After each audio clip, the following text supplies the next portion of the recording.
Domagoj, kakva nam je frizura danas na rasporedu? Morat ću te razočarati, potrebna mi je djevojka plave kose. A danas koristim Batiste šampon za suho pranje za plavuše, tako da našao sam ti zamjenu. A tko vodi magazin? Ti ništa ne brini, ja ću te zamijeniti ovdje, ti trči u studio. Čim nisam stigla oprat kosu, ali ne bih htjela zavezati rep. Znači, trebam nešto brzo i efikasno. Može, napravit ćemo ti super frizuru u nekoliko poteza, a Batiste šampon za suho pranje za svjetlu i plavu kosu će ti dati osvježavajući miris.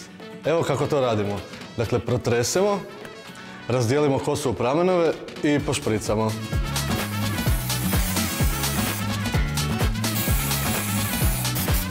Ej, već sam se prepala da ostavlja bijeli trag. Fascinantno, nema ničega.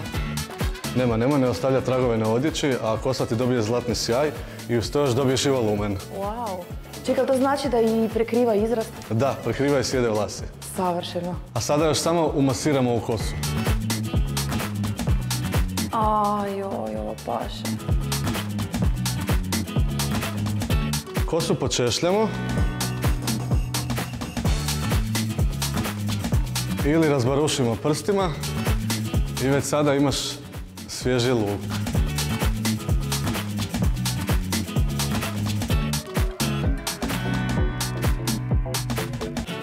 Uostalom, ove godine su u trendu prirodnost u kosi i jednostavne frizure.